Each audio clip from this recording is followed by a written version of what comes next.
Hey, welcome back to another episode of A Warrior Spirit, the show where the inner warrior shines in their light. Presented by Praxis 33, the company that aligns your thoughts, goals, and actions to create your best life.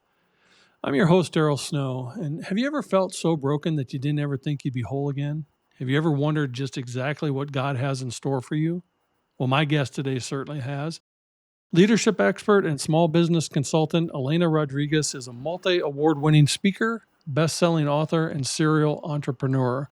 She's the founder of Bestos Beauty and Show Your Crown.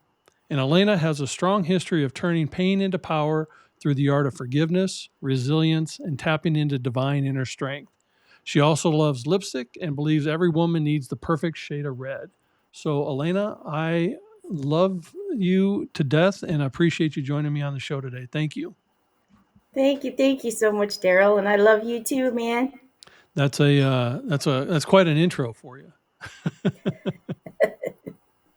It's amazing when you have to listen to it because it's like, wow, I've done kind of a few things. I've done kind of a few things. One of the things that I really truly admire from you and about you is the fact that you have learned how to turn that pain into power. Previously, you've been on our show, and people can go back and find the other episodes. But I do kind of want to lay the foundation for those who haven't. You were a widow, but you were widowed basically on Christmas Day, correct? Christmas Eve, Yeah, Christmas Eve, 2018. Yes. 2018. So Hmm. 7 years ago. Oh, Hmm. 6 years ago, Yeah, and yeah, this will be in. this We're year. in May, so it'll be coming up on 7. When you were widowed, not only was the devastation of you being widowed, but then you found out, your husband hadn't been faithful for many years, which In was many ways, money, like all of it. I was one of those that was living a life that I knew nothing about, and you only see that stuff in the movies. so which was most devastating to you, the fact that you were widowed, found out that he cheated, or also hid all this financial debt from you? Um, well, because it was laid down, I like to say God laid it down gently, because I think if I'd have gotten everything at once, it would have just been too much. So really going through the process of him being in ICU for 25 days, I had to make the decision to turn the machines off. Then it was Christmas Eve, so that whole month was horrible. And then losing him, then almost immediately when you start going through paperwork, realize that there was so much debt, so much financial ruin, so many things I didn't know. That's almost like a blow in itself, because I'm trying to grieve and mourn. And now I'm like, WTF, like, what's going on? What is this? And so then you start running in fear. I didn't know what I didn't know. And I obviously was realizing there was a lot I didn't know. So that was difficult. The affair part, I didn't discover until 9 months had passed. So by then, it really didn't surprise me, because I had realized there was so much I didn't know. So I think God saved that for the last final piece in order for me to be able to move on. So I can't even tell you what was the worst of it. It all carried a different type of pain. It's almost like piecemealing your grief, because first you're grieving the loss of your husband and you're starting to heal from that, and then you're grieving the fact that, oh my God, he cheated on me, and you're starting to heal from that, and then, oh my God, he wasn't as financially faithful to me as either. So you're like, you almost had to piecemeal your grief.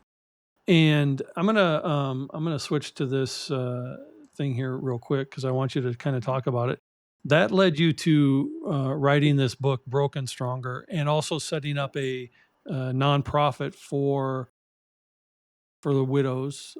Can you explain both of these for us a little bit? Yes. While my husband was still alive, God started telling me I was going to write a book called Broken Stronger. And I didn't know what he meant. I thought he got the wrong person. I didn't even like to read, yet alone write a book. So he made it very clear to me. I definitely listened to my God. So I started writing that book probably 9 weeks after my husband died, because I knew I've got to do something. I've got to keep moving forward. And if God gave me this book concept, this title, I knew that now was the time. So I started that project right away. And it's really about breaking out of that cocoon. It's called the mariposa effect, so butterfly effect in Spanish, and it's really about breaking out of that cocoon and leading your own life. And I was literally living it while I was writing it. So that came about, and then about 2 years went by, and I had already lost my home. I had had to move back in with my mom, and that's when the idea of the Christmas widow concept came into my mind, so that we could provide Christmas and support to newly widowed families and the children at Christmas time, because I knew what it felt like coming home from the hospital Christmas Eve morning, having two sons of my own, and there not being any Christmas in sight because we had been at the hospital for basically a whole month. And that's been one of those projects that's slow in the making. God let me know, like, I don't have to do everything all at once. I tried, and he's like, you have to take care of your family first before you can take care of all these others. But we're there. We've been able to help some families, and it will grow. It will. And you also, throughout this period of time, had some health issues, some struggles with your health. At what, and I wonder, a, I applaud you for just leaning into God and whatever that entailed for you. How did you not just question, what the fuck, God? How much am I supposed to take? I know I'm a dynamo. I know I'm strong, but how much brokenness am I supposed to take? How did Oh, I you? love I love this story, because I didn't come up with realizing. God actually showed me.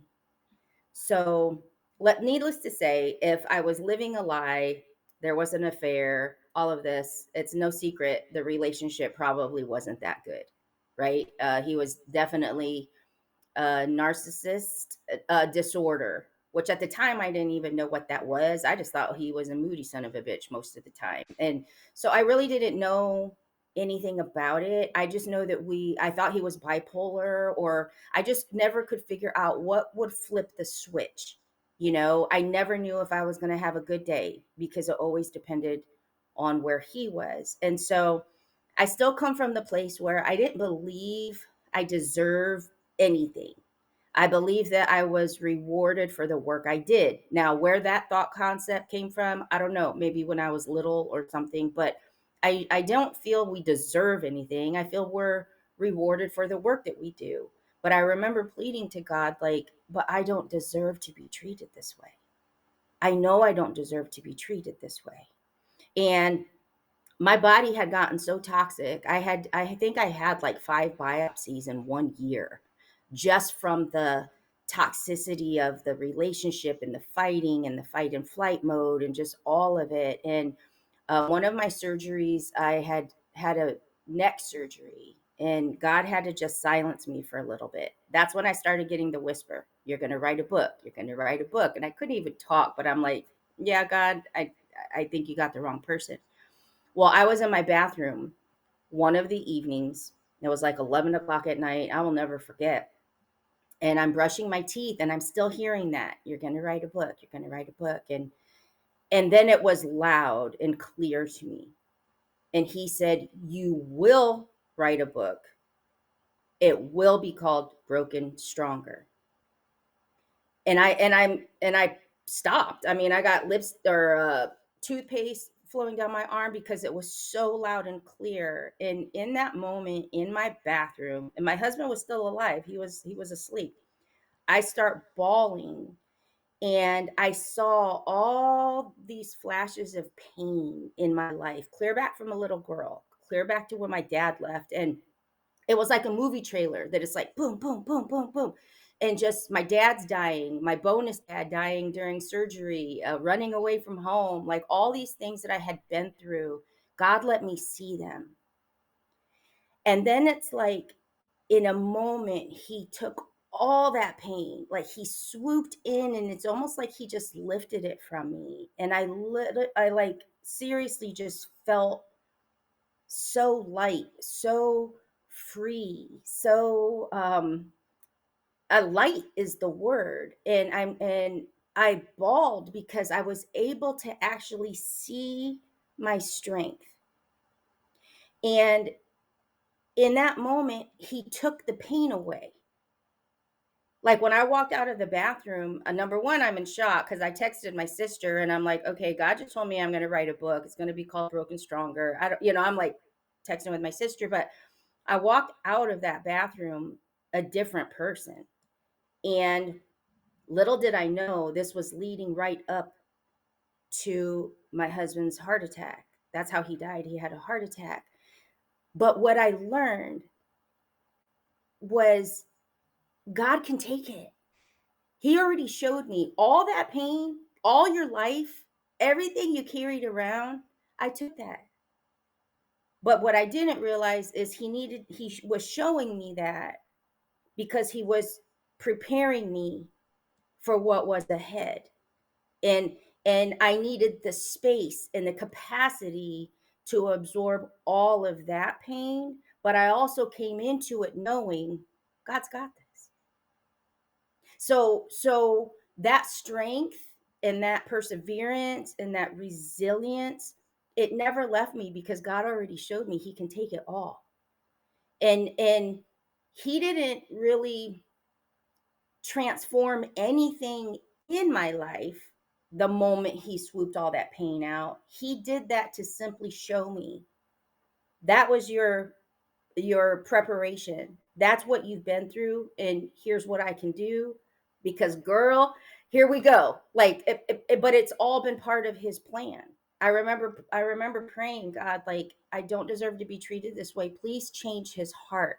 That's what I would pray for. Please change his heart. Let him love me. Let me, do I need to do better? Do I need to?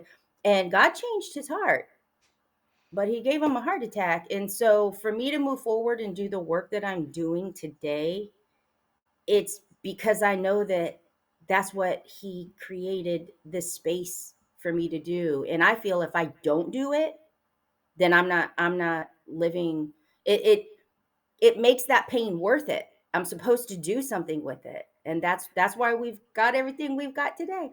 Did you find that you were a serial entrepreneur at that time, or did this kickstart you into being a serial entrepreneur?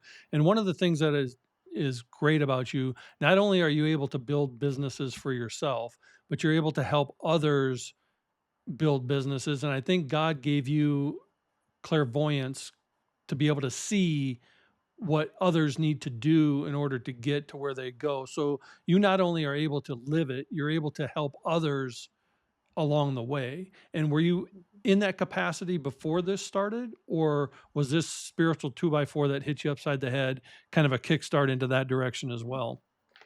Now, actually, entrepreneurship I grew up in. So my parents, when they were married, they were extremely successful. I think at one point my dad, and I say my dad because my dad was the one that was out there, doing all of this stuff. But I think at one point they had 7 businesses going all at the same time. And some of them seemed very off the wall, but they were all connected. Like he had a restaurant and he had a bar, but then he owned some like major softball team or something. And then through the mascot, he created Huggy Bear Suckers. And so so everything like connected, but from the outside in, you wouldn't think so. Right. And so I grew up seeing that. And instead of like playing school and dolls and stuff, I was playing bar. You're right. In our home, And I was I was drinking at the bar, probably so it's okay.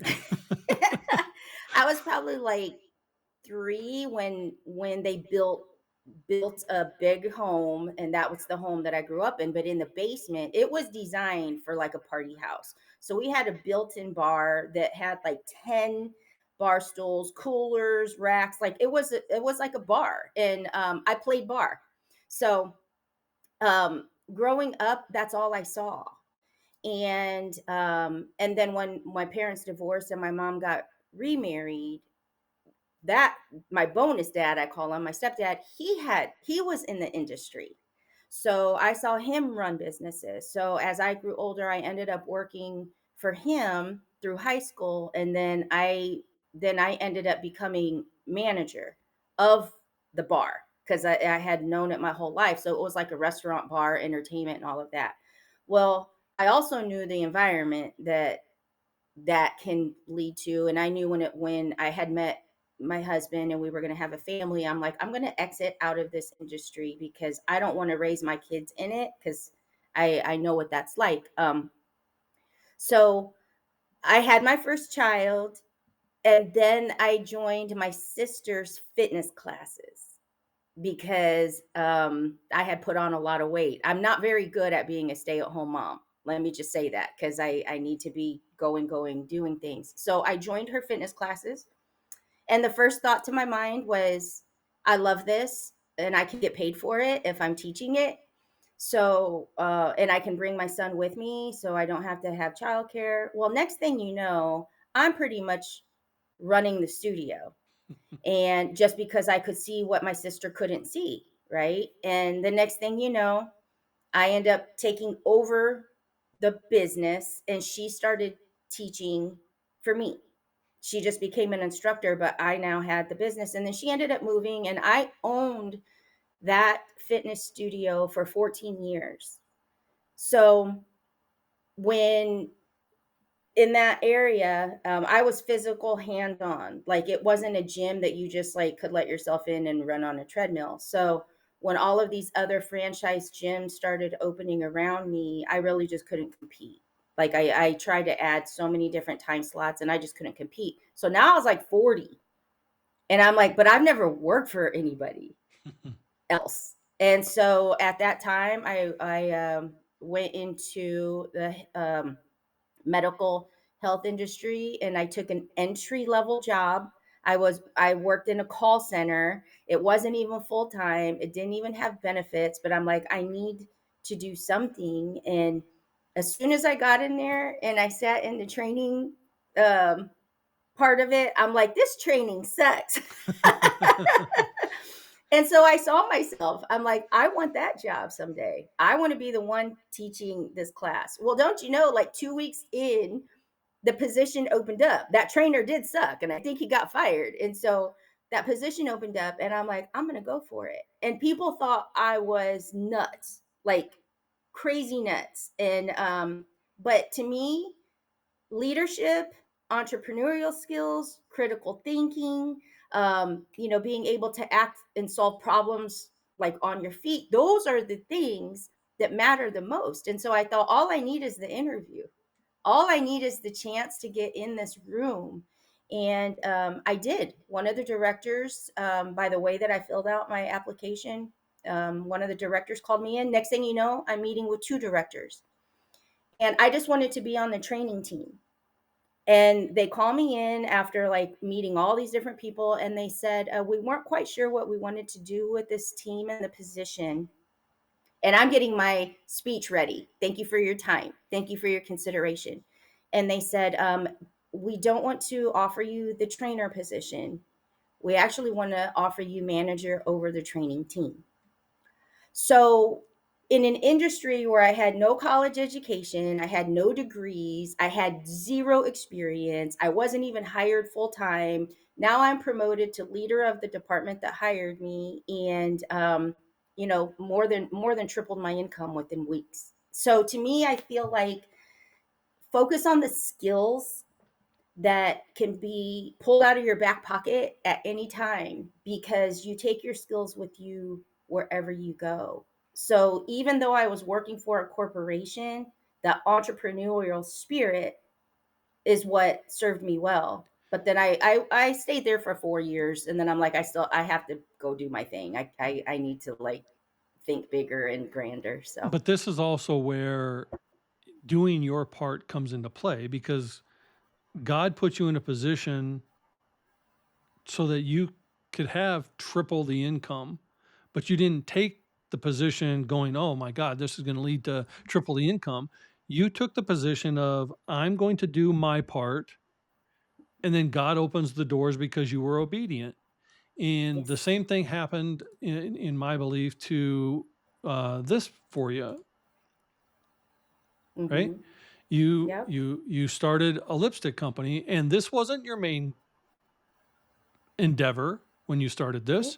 So how did, I mean, and we said in your intro that you love lipstick, and every woman needs a perfect shade of red. So how did this come about? Because I know it's a similar type of thing where you started a journey and the doors open and the tapestry of God is weaving your life. Absolutely. And it's funny when you hear it from someone else because it's like, yeah, it is all pretty crazy.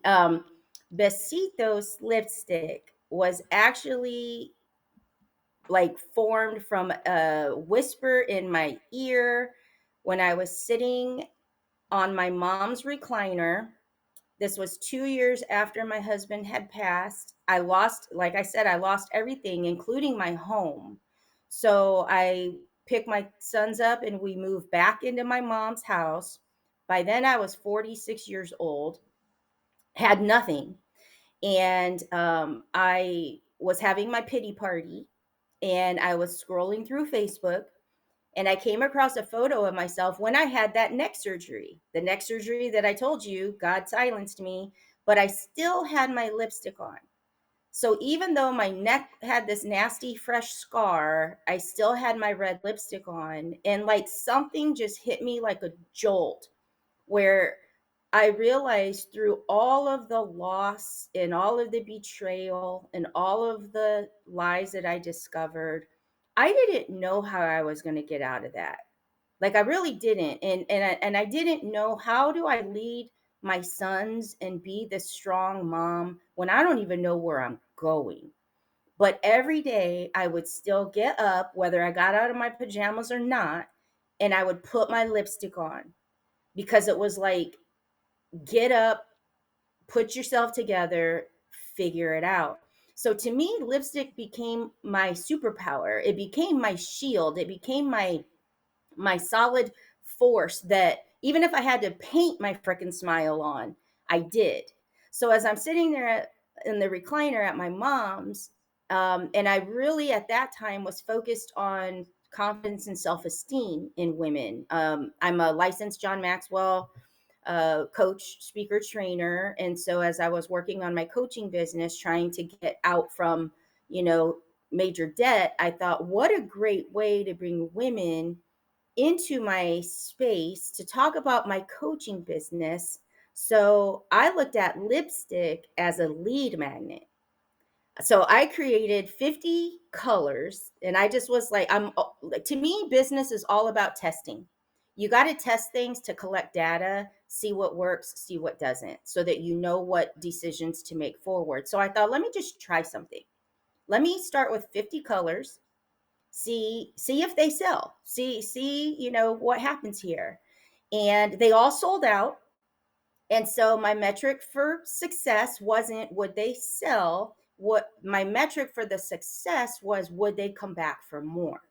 Because anybody can go out and sell something one time, but if it's good, they'll come back for more. And so it became this thing where I just kind of would have lipsticks on hand. I would have little parties at people's houses. We'd get women together and have wine and girls' night. Or then I started doing small little events in hotels where it just brought women together. But then I was really able to share my story and the work that I do to rebuild confidence and self esteem.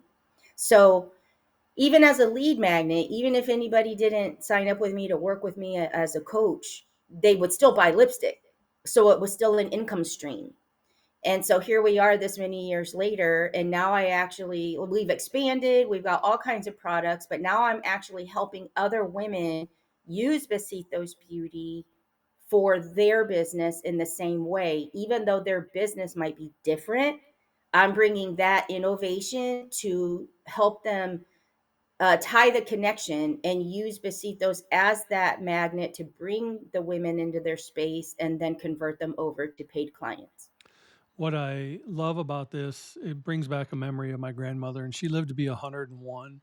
And no matter what her age, she always put on her red lipstick, Yeah. even at 101. And she was Yep. quilting 2 weeks before she died, and she still had on her red lipstick. So Yep.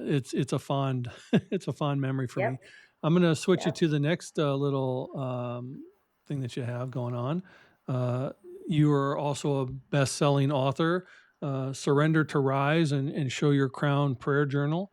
Can you explain Mhm. what these are and how these came about for you? Yes. So before I had lost my home, I was still living at the house that my husband and I had. Um, and but I had found out about the affair. Okay. So this affair, like I said, I discovered 9 months after he passed away, but the affair had been going on for 5 years. So I was completely devastated. One night, I always used to keep, I don't so much anymore, but I used to keep a notebook beside my bed because I just didn't sleep very well during that time. And it seemed like God would speak to me so much during that time. And there were some really important messages that I just didn't want to forget. And I would always, if I didn't write it down by the morning time, I would forget. So one of these nights, I scribbled something out, and the next morning, I was deciphering like what did I scribble out last night in my sleep, and it was remember who you are, remember whose you are, boldly step forward, show your crown. And even today that still chokes me up because I use that as like a total mantra now because God was talking to me when I felt ugly and stupid and just everything negative is what I associated myself with at that time. And he had to remind me, like, remember who you are and remember whose you are. And so when he said boldly step forward, show your crown, it took me a while to actually realize that our crown, we all have them. They're all unique. Our crown is our pain. Our crown is our experiences. Our crown is our failures. Our crown is the things that could keep us hidden in shame. And those are the things that he wants us to boldly step forward and use that. And in that transition, it can only happen when you surrender all of it to him, because a lot of us are still embarrassed, or we still feel like, God, do I tell everybody like everything? And not everybody needs to, but I think when you get to that point of surrender and God has brought you through it, you're not ashamed of any of it, because it all is part of a bigger plan that really you're just a piece of. So, show your crown, that prayer journal I put together. Number one, because I like pretty things and I'm just creative. So, a lot of these projects are just my own creative outlet. But if it can serve someone else, why not do that? So, the prayer journal, writing for me was such a healing. Um, Amazing at how I didn't want to write in the beginning, and now I love to write. So it's like when you just do what God tells you, it's amazing at what you are actually gifted with. And so writing to me became such a healing um, part of the journey. But I also know sometimes people don't know where to get started. And so the prayer journal actually has prompts and questions and thought provoking, insights to just build a relationship with God, like a friendship. And so that was just a passion project. But through surrender, when he started like giving me the message that there was going to be another book. But this time I knew it's not about me. It's everybody. Everybody has a story. Everyone has a crown. And so Surrender to Rise is simply a series. And I didn't start it as a series. I started it as just a single book. I featured my comeback queens. There's other women in it, and it's their story. And it's their story of surrender and how they're doing great things today because of God. And one of the gentlemen messaged me and said, "There's comeback kings too." And I said, "You know what? There absolutely is. I never worked like with men in a professional capacity, so now we have a Kings edition that's in editing phase right now, and that's why I say it's a series, because we already have queens on board for the next one, and it's just going to keep going. And we're now doing virtual events and live events off of Surrender to Rise, and it's all just because I gave it to God. That's amazing. And again, when you find in your brokenness the willingness to do your part to get out of it, God opens up doors. And if you lean in to whatever you believe God to be for you, lean into that for your own surrender and salvation, eventually it will come about. And I do have to remind people, Moses took 40 years to get to the promised land. And if you actually look at the path that he crossed, it's not a 40-year journey. It's probably a 2-year journey. But they didn't Mhm. follow God's directive, and it took that long to get there. And if you just follow what your calling is and what your purpose and passion is that was placed in your heart by him, the journey will go a lot smoother. I'm going to also lead to this next one for you. Mhm. Explain radiance. Yes. So for me, Radiance is an annual event. And, even though I have Besitos Beauty, which is cosmetics, we have everything from lipstick, lip gloss, eyeshadow, eyeliner, mascara, blush. Like we have cosmetics. But for me, it's never been about the outside. It's healing that inside, that inner beauty. So makeup can be fun and it can be colorful. And that's what I needed in my life. But it wouldn't have done its magic had I not actually focused on what was going on inside of me. So Radiance Shine Bright from Within it's a 1 day event for women. And I call it a mini conference turn dance party, girls' night, because we bring in speakers that are experts in more health and wellness and beauty, but that encompasses all kinds of things. If the last February we had a fitness expert come. She flew in from Washington, but it wasn't fitness in the capacity that you think of, like working out, build the muscle, lose the inches. It's like, look at your body through a new lens first. You've got to love yourself first, because then you will work harder for it. You will treat it better. So Radiance is about bringing experts and giving people real um, insight, and to be able to ask questions. We've got like medical grade, skincare. We just had all kinds of wellness industry people there. But then we serve a really nice dinner, and then we have a dance party, because we've got to let loose and just have some good fun too. So that's in February in Indiana, and that's it was basically to be something that my cosmetics company could put on for women all around. But we focus on inner beauty meets outer beauty, and this last time it was so fun. It was a fun time. And so my company, Praxis 33, I say where the woo meets the work, because I deal with a lot of energy and spiritual people, a lot of healers, a lot of people who do light work and things like that.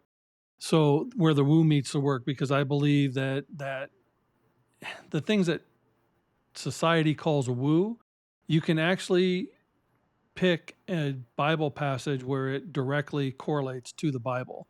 And part of anything that you've proven and that I've proven is that you have to do the work. So Mhm.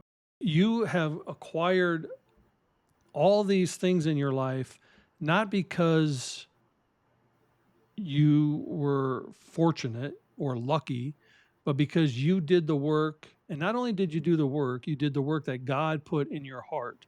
Because it's one thing to go out and just spin your wheels and do whatever you want, it's another thing to do your calling. And I can directly relate that to this podcast. For 6 months, I fought my calling. I was told by God, my God, that I was supposed to do this. I was told that I was supposed to give a voice to the voiceless, make their mess their message, and make it a survival guide for others. And that's exactly how I heard it. And because I didn't own a microphone and I didn't own a camera, I said, "Yeah, I'm your guy." No, I said, "What the hell are you talking about?" And so I fought it for 6 months until that spiritual 2x4 got loud. Then I went out and bought a camera and I bought a microphone and I turned on the switch, and I've been doing this for 2.5 years. I've got 128 amazing stories that are out there, and it'll go as long as God continues to tell me to do it. But by doing that work and by doing what I was told and watching God's magic, I have been blessed to have people like you on my show. I've been blessed to be honored by people like you, but it also has allowed me to be a part of what you have launching tomorrow, May 1st, Prospera TV. Step into your era of success. Now, you're one who just kind of rests on her laurels. So I say that tongue in cheek, right? But so tell me why you launched this, and you have an amazing lineup of people, and I'm so honored that you asked me to be a part of it. But I know it's part of God's tapestry, weaving his way through doing my purpose. Mhm. So explain this Mhm. to me. It's pretty wild because I like to think that sometimes things are so close to you that you really can't see the gift in it. Okay? So when I think of the lipstick, people that knew me back in like high school, they're like, lipstick has always been your thing. But if I had come out and thought, let me start a lipstick company, I would have told myself I was nuts, right? So when I'm looking at this TV streaming channel, Prospera, I had forgotten, like, it's amazing. I had forgotten that in high school I was selected to go to I forget, I think it was Indiana State or Ball State here in Indiana, but for journalism. They had picked me, and I went, and I had to, like, pretend I was like broadcasting and this and that. So I had forgotten all about that. So somebody else saw a gift in me on camera back, and I didn't really pay attention to it. I thought I get to get out of school for a bit and go down to college campus. Yeah, let's do this. And so it's funny that this has circled back around because a couple years ago, I was invited to be on a show because I was an author and I was invited to be on a show. They thought I was such a great guest that I brought so much energy. They invited me to be a co host on a show. So I'm like, oh my gosh, this is amazing. Yes, I would love the opportunity. So I start this new journey, but this channel, they gave us scripts, and I didn't know that. So I'm getting this email with the script that I'm supposed to read for the show, and I didn't understand it because it's like these aren't even my words. This isn't even anything of me, and you want me to bring my energy, but I'm supposed to read this, and it didn't feel in alignment with who I am. And so we kind of had to part ways, but I was like, but I can do this. I can do this. So I started a show of my own and went on a channel, and it was amazing. The owner of the channel, she branched off and is now creating her own big thing. And so I'm like, or she's creating the whole network. And I'm like, I don't want just a show. I want my own channel. But the reason that I want this channel is because I want to give other people the opportunity to do something maybe they don't even think that they can.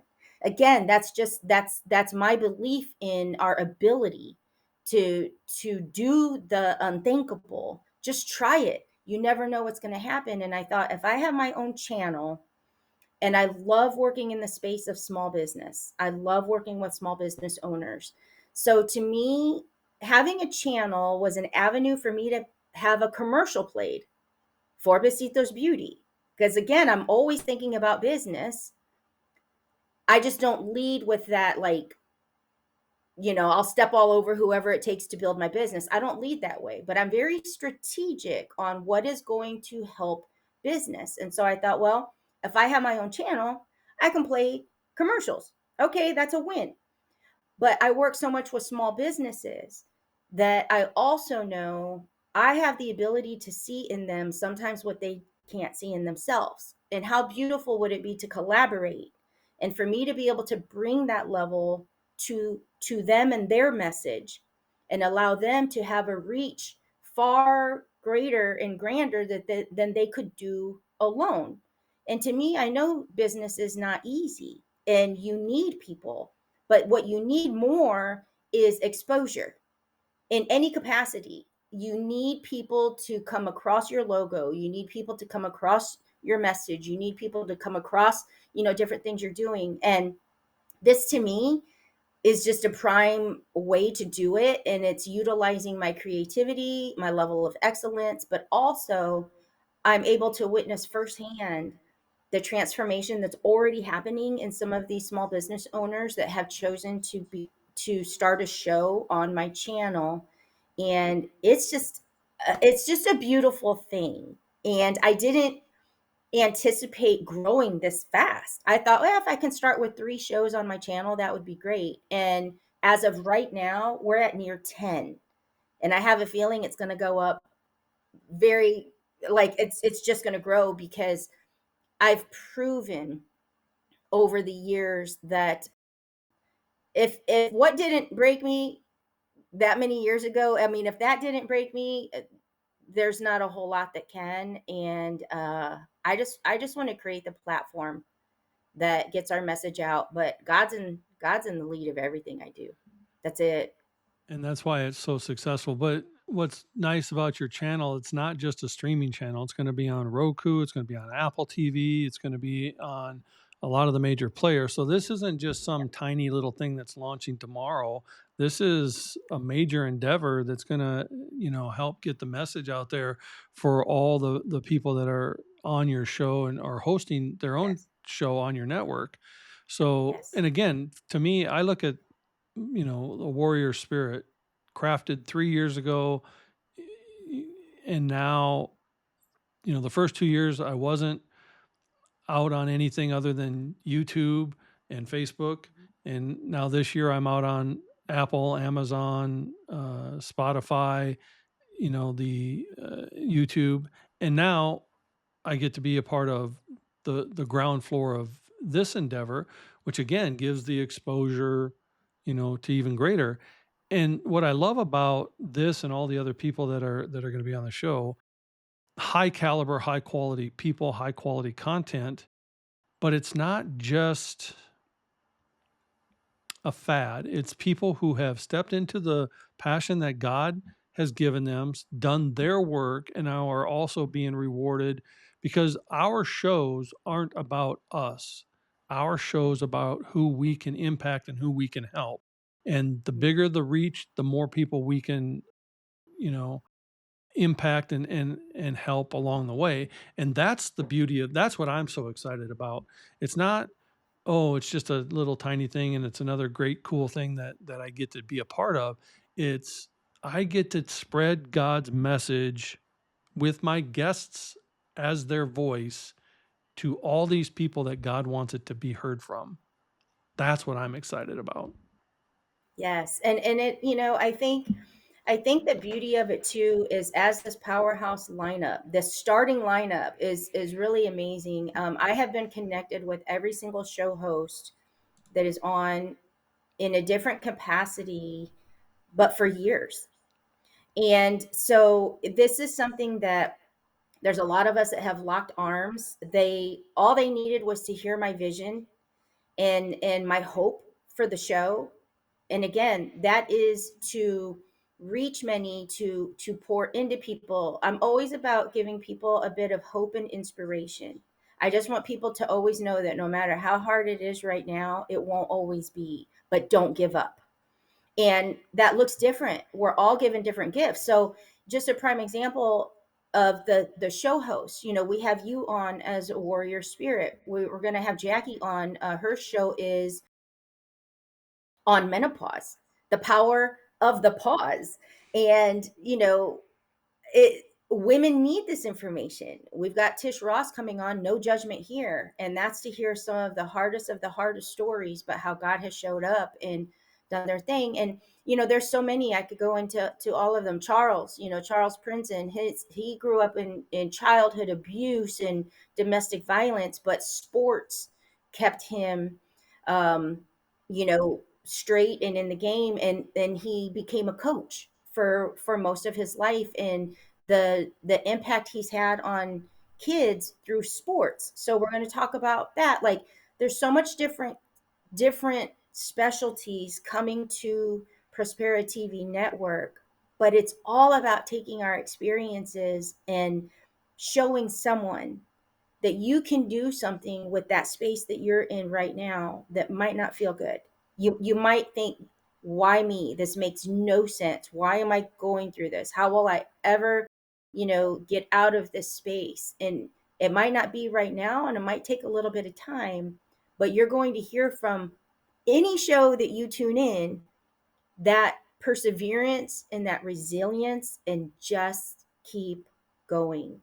And I'm just honored. Like, yeah, it is my project, it's my channel, but I don't even use the word mine. To me, it's us, it's we, because it's me and my God always first. But I'm really excited for what this is going to bring for all my show hosts. And as we expand, yeah, I do see events around this. I mean, there's more coming, but we got to get started, first. But that's where I always am. I'm always like, how can we make this grander? That's that part of my brain that it just never goes away. But I know God trusts me with these ideas because he knows I will act on them, even if it's a flop, which there's hardly anything that's ever been a flop. It maybe didn't turn out the way that I wanted, but God ended up doing something amazing with it. So yeah, I'm just excited to see what we do here.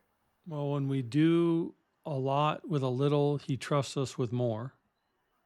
So, and you've proven you have a strong reputation, that anyone with a dream can achieve it, if they have the right guidance, the tools, or enough motivation. And I have, over the years of, I've been coaching for over 40 years, and over the years of my own growth and coaching, I've shied further away from motivation, because we all can be motivated to do something, but we have to be disciplined to continuously act upon it, whether it be in our own lives or helping others. So you've proven over and over again that with the right guidance, the right tools, and the right discipline to follow through, anyone can achieve their dreams and their goals and their hopes.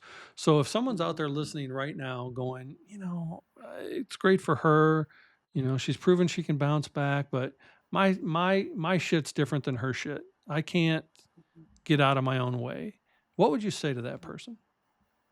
Well, first I would say that they're looking at the wrong thing. And that's the beauty of it, is we each have something unique to us. So whatever you see in me, yeah, you don't have it. You have something different. And the piece is tapping into that one thing within you that sets your soul on fire, that triggers that passion. Because when you're passionate, like truly, truly passionate and believe in what you're doing, you will stay disciplined. In fact, nobody will be able to tell you different. Nobody will be able to stop you.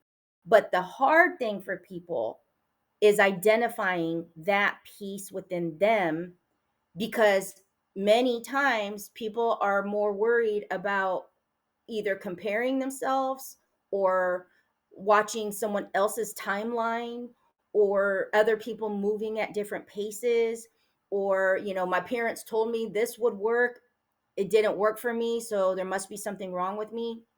And the thing is it's your unique, that something within you, and that's the piece that I mentioned. Sometimes it's so close and it's so simple, it doesn't seem like anything major, doesn't seem like a big deal. And it's in those moments that I usually like to say, what do people come to you for a lot? Like, when people call you up for advice, what are they asking you for? It could be something as simple as, help me pick out my outfit because you wear the cutest clothes. And you might not even see that your act of service to someone else could be styling them. And you might think, but that's like clothing. But what it's going to do when that person finally wears something that they feel radiant and beautiful in, that's the transformation. So I just, if you're feeling low, try to think about, what do people come to you for? What do you love doing? What could you talk about for hours that might seem so silly to other people, because that's your gold.